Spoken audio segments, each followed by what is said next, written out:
안녕하세요. 종교평화연구원장 이병두입니다. 요즘 명상 열풍이 불고 있죠. 이와 관련해서 며칠 전에 써서 불교인에 올린 글을 읽어가며 같이 생각을 나눠보겠습니다. 지난 4월 4일 중앙일보 기사에서 정희선 성균관대 석좌 교수는 AI의 발달로 일반인도 특정 약물이나 전문 지식에 훨씬 쉽게 접근할 수 있게 되었고 그만큼 위험도 커졌다고 경고했습니다. 아마 최근에 그런 식으로 약을 만들어서 살인을 한 경우들이 여러 건 문제되었던 모양입니다.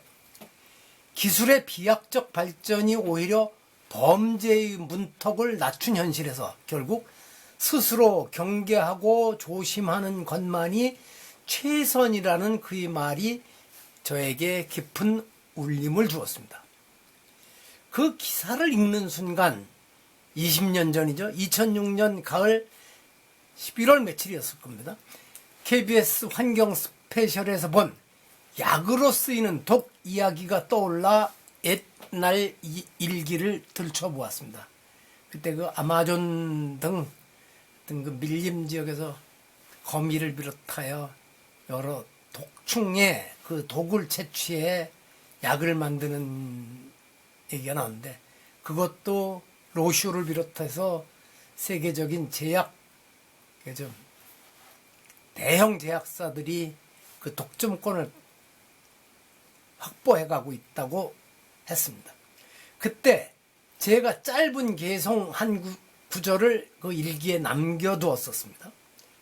독은 약이 되고 약은 독이 된다. 독을 약으로 만드는 것도 사람이고 약을 독으로 쓰는 것도 사람이다. 독을 약으로 쓸 줄 아는 사람은 위대하지만 약도 독으로 쓰는 사람은 천하다. 이런 식으로 해서 그 일기에 짧은 개송을 남겨두었었습니다. 제가 생각해도 20년 전에 제 생각이 그랬구나 하고 또 스스로에게 기특해했습니다.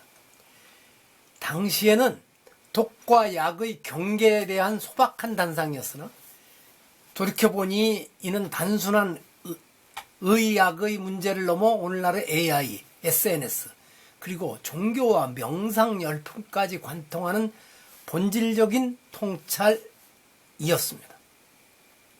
세상에는 본래부터 절대적인 선과 악 혹은 약과 독이 따로 정해져 있지 않습니다. 그것을 어떻게 쓰느냐에 따라 약이 되기도 하고 독이 되기도 합니다. 그리고 그 갈림길 한가운데에는 언제나 인간의 마음이 놓여 있습니다. 요즘 많은 이들이 AI를 두고 인공지능, 기대와 두려움을 동시에 말합니다. 지식을 정리해주고 언어 장벽을 허무는 유용한 도구임은 분명하지만 바로 그 유용함 때문에 더 위험할 수 있습니다. 예전에는 악의를 품은 자가 기술을 얻기 위해 오랜 수고를 들여야 했으나 이젠 훨씬 적은 비용과 시간으로 해로운 정보에 접근하고 이를 응용할 수 있게 되었습니다. 심지어는 핵폭탄 제조도 어렵지 않은 시대가 왔다고 그럽니다. 결국 문제는 도구 그 자체가 아니라 그것을 사용하는 인간의 욕망과 무지 그리고 권력 욕구입니다.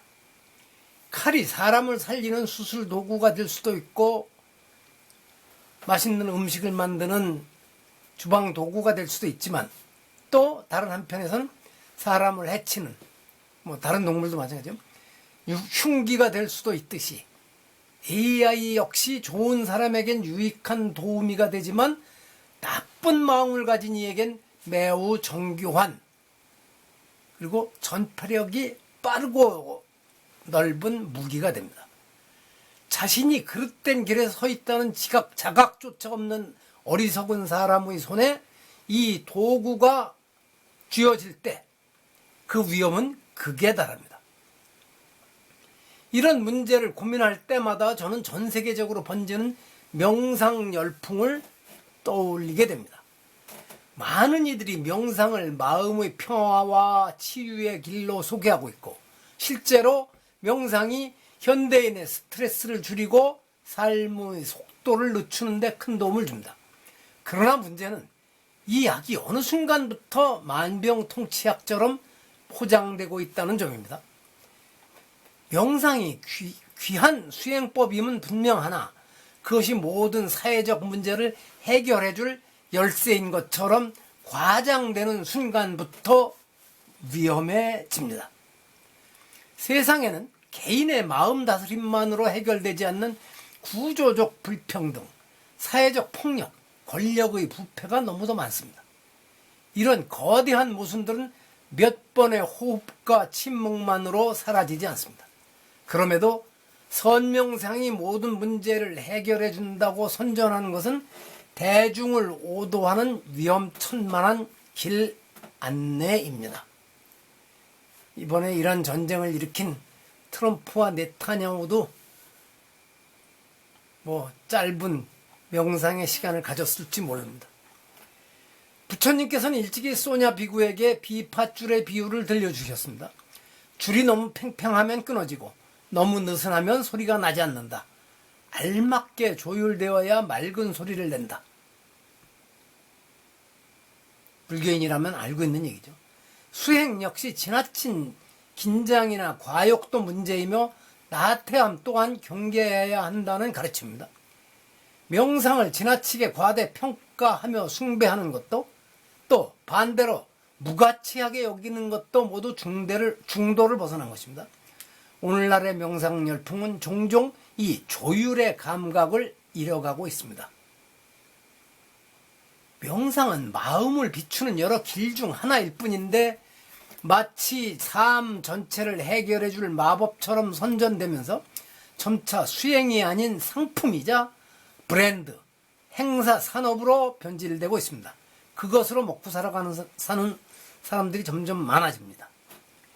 막 먹고 사는 정도가 아니라 거기서 돈을 버는 사람들도 생겨납니다. 막대한 예산을 들여 외국인까지 초청해 대규모 행사를 열고 화려한 이미지로 대중을 모으는 장면을 볼 때마다 묻게 됩니다. 과연 거기서 줄어드는 것은 탐욕과 분노, 어리석음, 이른바 탐진치 삼독인가? 아니면 그저 조직의 외형과 영향력만 커지는 것은 아닌가? 아니면 특정인의 권력 욕망을 충족시키는 도구로 쓰이고 있지는 않은가? 이런 의문입니다. 명상이 사람을 자동으로 선하게 만들지는 않습니다. 오히려 잘못된 이의 손에 들어가면 더 침착하게 음모를 꾸미거나 타인을 세련되게 조종하는 수단이 될 수 있습니다. 겉으로는 차분한 수행자의 언어를 쓰면서도 실제로는 탐욕과 권력욕에서 한 걸음도 벗어나지 못한 사례를 우리는 자주 목격합니다. 명상은 분명 약이 될 수 있지만 동시에 얼마든지 도구로 변질될 수 있다는 사실을 부정하기 어렵습니다. 본래 불교의 수행법은 마음을 고요히 하는 기술, 정의죠. 에만 머물지 않고 반드시 윤리적 절제, 계입니다. 와 통찰, 지혜 해자, 그러니까 계정해입니다. 이 함께 가야 합니다. 고요함만으로는 충분하지 않습니다. 윤리적 성찰이 없는 고요함은 차가운 계산이 되고 지혜 없는 침묵은 자기 체면에 불과하기 때문입니다. 선가에서 자주 언급하는 달을 가리키는 손가락 비유처럼 명상은 마음의 본질과 삶의 진실을 향해 나아가게 하는 방편일 뿐입니다. 하지만 오늘날 일부에서는 그 방편이 목적이 되어버렸습니다. 형식과 이름, 산업과 권위만 남고 정작 그것이 가리켜야 할 지혜와 자비, 자기 해방이라는 달은 뒤쪽으로 밀려나고 있습니다. 우리가 AI를 경계하고 명상 만능주의를 비판한다고 해서 그 즉시 우리가 더 우월하거나 맑은 자리에 서게 되는 것은 아닙니다. 비판하는 이 역시 저 같은 사람들 비판 그 자체에 중독되거나 또 다른 아집에 빠질 수 있음을 경계해야 합니다. 중요한 것은 언제나 분별과 절제입니다. AI도 명상도 숭배의 대상이 되어서는 안 됩니다. 도구는 도구일 뿐이며 수행은 진리를 깨달아 해탈로 가는 길일 뿐입니다. 그것을 절대화하는 순간 우리는 이미 길을 잃기 시작합니다. 저는 스스로 경계하고 조심하는 것이 최선이라는 기사의 문장에 깊이 공감합니다. 그 경계는 AI 앞에서도 명상 앞에서도 종교 앞에서도 동일해야 합니다. 이것이 지금 나를 더 맑고 자비롭게 만드는가 아니면 더 교만하고 무감각하게 만드는가, 이런 질문을 놓치는 순간 약은 독이 됩니다. 반대로 이 질문을 끝까지 붙들고 해결하려는 이에게는 독조차 약이 될 수 있습니다. 결국 세상을 바꾸는 것은 기술이나 도구가 아니라 그것을 사용하는 사람의 마음입니다. 제가 20년 전에 환경 스페셜을 보고 남겼던 그 문장을 다시 일기에 남겼던 그 문장을 다시 떠올립니다. 독과 약 사이를 가르는 것은 유행이 아니라 책임입니다. 달을 모아야지 그 손가락만 취해서는 안 됩니다. 길은 길일 뿐 길 자체가 목적이 되어서는 안 됩니다. 자, 약을 독으로 쓰지 말고 독조차 약으로 만들어 쓸 수 있는 사람들이 많아지는 그런 세상이 됐으면 좋겠습니다. 들어주셔서 감사합니다.